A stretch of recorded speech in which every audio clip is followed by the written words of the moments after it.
గంభీరమైన ఆరోపణ ఏం చేస్తున్నారంటే సార్, తొలి వెలుగు రఘు వచ్చేసరికి రఘు. నిన్న ఒక స్టేట్మెంట్ ఇచ్చాడు సార్. ఏమని ఇచ్చాడంటే, సాయికి ఏమి ఇచ్చారో అందుకే కాంప్రమైజ్ అయ్యాడేమో అని ఒక క్వశ్చన్ మార్క్ రైజ్ చేస్తున్నాడు. అండ్ ఇంకోటి సోషల్ మీడియాస్లో కూడా చాలా ఛానల్స్లో ఎంత ఇచ్చారు నీకు సాయి అని చెప్పేసి కమెంట్ చేస్తున్నారు. నిజంగా మీరు అక్కడ లైవ్లో ఉన్నారు కదా సార్, అక్కడ ఏమైనా ఇలాంటి కాంప్రమైజులు ఏమైనా చేశారా వాళ్ళు, లేకుంటే సాయి వారు అండ్ ఇప్పుడు చెప్తున్న సాయి వాళ్ళు వచ్చేసరికి డైరెక్ట్గానే వాళ్ళు క్షమాపణ యాక్సెప్ట్ చేశారా? తొలి వెలుగు రఘు ఇంకొక మాట కూడా అన్నాడు, మీరు మిస్ అయ్యారు. ఈ దళితుడు అనకుండా దళితుడైన సాయి. దరిద్రుడు అన్న, దరిద్రుడు అన్నాడు. ఉమ్, ఎవరిని? సాయి కిరణ్ను. ఈ దరిద్రుడు పోయి ఆడేమో తీసుకుని తింటాడు అని ఆయన ఎన్ని పార్టీ ఆఫీసులకు పోయి యూట్యూబ్ కోసం ఎంత డబ్బులు తీసుకుంటారో లెక్క ఉంది ఇక్కడ. ఉమ్, నేను ఎందుకంటే జర్నలిస్టులు మీరు కనుక మీ గురించి ఎక్కువ మాట్లాడకూడదు. ఎందుకంటే బీజేపీ ఆఫీసుతో ఎట్లా కనెక్టెడ్, బీజేపీ ఆఫీస్ ఎంత ఇస్తుంది అనేది కూడా లెక్క ఉంది. అట్లా అంటే కనుక అవన్నీ మీడియాలో ఉండేవాళ్ళు మాట్లాడకపోతే మంచి. తొలి వెలుగు రాకు చాలా దారుణంగా మాట్లాడతాడు. అప్లోడ్ మంచి మూమెంట్స్లో వీటిలో చాలా బాగుంటాడు. ఒకప్పుడు కేసీఆర్ ఆయన వెంబడించినప్పుడు నాకు కూడా చాలా మంచిగా అనిపించింది. కానీ నిన్న ఏ ఆధారం లేకుండా కేవలం దళితుడు అయినందుకు, ఎందుకంటే దళితుడిని అందరూ చిన్న చూపే చూస్తారు, దుర్మార్గులు వీళ్ళు. దళితుడు కనుక అమ్ముడు పోయింటాడని అనుకునింటాడు రఘు. నువ్వు అదే ఒక సేటును, ఒక అదానిని, అంబానీ అనరు, వాళ్ళు ఎక్కువ అమ్ముడు పోతారు. మేఘా కృష్ణారెడ్డి ఎంత పెద్ద దానికి అమ్ముడు పోతాడో అందరికీ తెలుసు. యూట్యూబర్స్ కూడా ఎంతమంది ఎంత అమ్ముడు పోతారో లెక్కలు ఉన్నాయి. కనుక ఈ యూట్యూబర్స్ లాగా ఈ వీళ్ళలాగా కాదు, దళితులందరూ అమ్ముడుపోయే వాళ్ళు కాదు. దళితులను అమ్ముడుపోయే వాళ్ళుగా గుర్తిస్తున్నాడు తొలి వెలుగు రఘు. ఇప్పుడు దరిద్రుడు అన్నాడు, ఇప్పుడు ఇన్సిడెంట్ వల్ల దరిద్రుడు అన్నాడు తొలి కొంతమంది వెలుగు మాస్క్ రఘు. బ్లో అప్ అయింది కదా సార్. ఇప్పుడు ఆ? ఈ ఇన్సిడెంట్ వల్ల కొంతమంది మాస్క్ రివీల్ చేసేసారు వాళ్ళ ఇన్నర్ క్యారెక్టర్ ఏందో. ఇప్పుడైనా Yes. Bharatiya Janata party office కానీ మన రైట్ వింగర్స్ ఏదైతే అసోసియేషన్స్ కానీ ఇట్లాంటి మీడియా పర్సన్స్ ని ఎంకరేజ్ చేయొద్దు అనేసి ఇప్పుడు రైట్ వింగర్స్ అందరూ క్వశ్చన్ చేస్తున్నారు. మీరేమంటారు సార్ దీని మీద? బహుశా నేనే క్వశ్చన్ చేస్తున్నాను, నేనే క్వశ్చన్ చేస్తాను వీళ్ళను. ఎలా మాట్లాడతాడో? దళితుడైనంత మాత్రాన అమ్ముడు పోతాడని నువ్వు అనుకుంటున్నావా? అంత చీపా నీ దృష్టిలో దళితులు? దుర్మార్గుడు నువ్వు అట్లా అట్లా మాట్లాడడం. దరిద్రుడు అంటావా? ఎంత దమ్ము నీకు అసలు? ఎవడ్రా భయ్ నువ్వు అలా అన్నింకే? ఏం తెలుసు నీకు? అందరు అమ్ముడు పోయేలు కనిపిస్తున్నారా నీకు? వాళ్ళకున్న సంబంధాలు ఎట్లున్నాయో నువ్వు ఒకసారి ఆ వీధికి రా. నువ్వు కింది గ్రౌండ్లోకి రానోడు పైన కూర్చొని మాట్లాడతావేంది? ఎన్నో ఏండ్ల నుంచి నాకు సంబంధం ఉంది అక్కడ ఆ కుటుంబాలతో. వాళ్ళకు పచ్చి హిందువులు వాళ్ళు. కనుక వాళ్ళు ఎప్పటి నుంచో వాళ్ళంతా కూడా ఆర్య సమాజం నుంచి వచ్చినటువంటి వాళ్ళు. మామూలుగా వాళ్ళ రూట్స్ నీకు తెలియవు. వాళ్ళ దగ్గర కులం కూడా ఉండదు వాళ్ళకు. ఆర్య సమాజీస్లో కులం ఉండదు. అక్కడ ఉన్న ఆ ఏరియాలో మౌండా మార్కెట్లో చాలా మంది దళితులంతా కూడా మీకు మీరు స్టోరీ చదవండి. భాగ్యరెడ్డి వర్మ ఆది హిందూ సమాజం గురించి చదవండి మీరు. వాళ్ళ శిష్య బృందము వాళ్ళు ఇచ్చినటువంటి జనరేషన్ ఇదంతా కూడా అక్కడి నుంచి వచ్చిన కుటుంబాలు వీళ్ళు. వీళ్ళు ఆర్య సమాజిస్టులు. వీళ్ళు యజ్ఞాలు హోమాలు చేసేవాళ్ళు. వీళ్ళ కులం ఉండదు అసలు. దరిద్రులకు తెలియదు ఈ విషయం. వీళ్ళు దళితులు కాదనే విషయం ఈ దరిద్రులకు తెలియదు.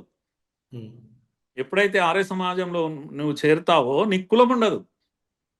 మీరు అనుకుంటుంటారు వీడు దళితుడు వీడు దళితుడు అని. మీరు కమ్యూనిస్టులు ముద్రలేస్తారు. కమ్యూనిస్టులకు ఏం తెలుసు ఆర్య సమాజం చరిత్ర? వీళ్ళు ఇళ్ళలో యజ్ఞాలు చేస్తారు. మీకు తెలుసా? దళితులు యజ్ఞాలు చేసే వాళ్ళు ఉన్నారా? ఆర్య సమాజం చేరాక వాళ్ళకు కులం ఉండదు. కనుక నువ్వు దళితుడు అయి ఉండి వాళ్ళని దళితుడు అని అంటున్నారు. వాళ్ళు దళితులు కాదు. కొట్టుకోవడం మాత్రం జరిగింది అంతే. మరి ఎందుకు అంత ఈజీగా కాంప్రమైజ్ అయ్యారంటే ఇది కుల సమస్య కాదు. వాళ్ళు కనుక ఏదో వేధించుకోవాలి, నీ పైసలు తీసుకొని తినాలి. నువ్వు చూసే సమాజం వేరే ఉంది, ఇక్కడ ఇంకొక సమాజం దేశం ఉంది. గురించి వారు ఈ మొత్తం సౌత్ ఇండియా నార్త్ ఇండియా ఇట్లా జరుగుతుంది అనేసి నేను కనుక్కున్న ఇన్ఫర్మేషన్ ఏంటంటే, నా నా భుజం మీద నుంచి ఈ గన్ అనేది పేలుస్తున్నారు, నేను దీన్ని ఇక్కడే ఎండ్ చేయాలనేసి సాయి అండ్ వాళ్ళ ఫ్యామిలీ ఉద్దేశం అని చెప్పేసి మాకు వచ్చిన ఇన్ఫర్మేషన్ సార్. ఇది నిజమేనా? సాయి కిరణ్ వీళ్ళంతా ఏమంటున్నారు అంటే, మీరు మా సమస్యను తీసుకొని దేశం అంతా రాష్ట్రం అంతా స్ప్రెడ్ చేస్తున్నారు. ఒకడు వచ్చాడు ఒకరిని కొట్టాడు. కనుక మార్వాడి సమాజం అంతా నేరస్తులని ముద్ర వేస్తున్నారు. మాకు అటువంటి ఉద్దేశం లేదు వాళ్ళ మీద ముద్ర. ఎందుకంటే మా దగ్గర ఇక్కడ మార్వాడి సమాజమే నాకు అండగా నిలబడ్డది. అట్లంటే మీరెవరు రాలేదు. ఓకే. కనుక వాళ్ళే నిలబడ్డారు. వాళ్ళే నాకు మెడిసిన్ ఇప్పించారు. వాళ్ళే నాకు పోలీస్ స్టేషన్ కేసు కూడా వాళ్ళే పెట్టించారు. దయచేసి ఇది అర్థం చేసుకోండి. కేసు కూడా ఒక మార్వాడి మీద ఇంకా ఇతర మార్వాడి సంఘం వాళ్ళు వచ్చి కేసు పెట్టించారు. వాళ్ళు చెప్తున్న విషయం ఇప్పుడు చెప్పలేదు, ఇది చాలా రోజులైంది వాళ్ళు చెప్పబట్టి. వీళ్ళు మీ చేతుల్లో లేరు, మీ కమ్యూనిస్టులో చేతుల్లో లేని ఆర్య సమాజ్ బ్యాక్గ్రౌండ్ ఉన్నటువంటి హిందువులు వీళ్ళు. ఇది తొలి వెలుగు రఘుకు అర్థం కావాలి. ఇంకా ఆయన కళ్ళు తెరవలేదు. ఇటువంటి ఒక జాతి ఉంటుంది, కులం లేని దళితులు వీళ్ళంతా కూడా. వాళ్ళకి కులం లేదు, వాళ్ళు ఆర్య సమాజిస్టులు. కనుక వాళ్ళంతా, ఎందుకంటే వాళ్ళతో కలిసి మేము పనిచేస్తున్నాం కదా, వాళ్ళు ఏమనుకుంటున్నారు తెలియక మాట్లాడి. జర్నలిజం అంటే ఏది అడ్డం వస్తే అది మాట్లాడడా ఏంది? అదే సార్. నోటికొచ్చింది మాట్లాడడా మీరు? నో, ఇది అట్లా ఒప్పుకునేది లేదు. కనుక క్షమాపణ చెప్పాలి. రఘు దరిద్రుడు అనే పదము ఎందుకు వాడాడు, ఎందుకు మాట్లాడాడు? చాలా రెస్పాన్సిబుల్గానే ఉంటాడు ఆ అబ్బాయి, కానీ ఈరోజు ఎందుకు మాట్లాడాడు? ఎందుకు అంత కోపం వచ్చింది? పోనీ ఏదైనా మీరు ఆధారం ఉందా చెప్పండి. ప్రూవ్ చేయలేకపోతే క్షమాపణ చెప్పండి. డబ్బులకు అమ్ముడు పోయినట్టుంటే అతనే వచ్చి క్షమాపణ చెప్తాడు, ముక్కు నేలకు రాస్తాడు. నేను ఛాలెంజ్ చేస్తున్నాను. లేదు, మీరు వచ్చి ముక్కు నేలకు రాయండి. అదే వీధిలో మోండా మార్కెట్లో కమాన్ తొలి వెలుగు రాగు ఆయన ఛానల్ అందరు వచ్చి అక్కడ ఇలా జరిగింది, ఇంత ముట్టింది వీళ్ళకు అని చెప్పండి. మరి ఇది దుర్మార్గం, మీడియా చేసేటువంటి దుర్మార్గం. ఓకే సార్, ఫైనల్గా ఇప్పుడు తెలంగాణ రాష్ట్ర ప్రజలు 1 minute కంక్లూడ్ చేయండి. వీళ్ళని ఎట్లాంటి రెజ్యూమ్ తీసుకొచ్చేవాళ్ళు కదా? తెలంగాణ ప్రజలు కాస్త విఘ్నత ఉన్నవాళ్ళు. అందుకే కదా తెలంగాణ ప్రజలు గతంలో ఒకప్పుడు దారి తప్పి గోబ్యాక్ ఉద్యమాలు చేశారు ఒకప్పుడు. కనుక ఆంధ్ర గోబ్యాక్ అన్నారు, గోంగూర కప్పు గోబ్యాక్, ఇడ్లీ సాంబార్ గోబ్యాక్ అన్నారు. 69 ఉద్యమం ఫెయిల్ అయింది. అందుకే ఫెయిల్ అయింది.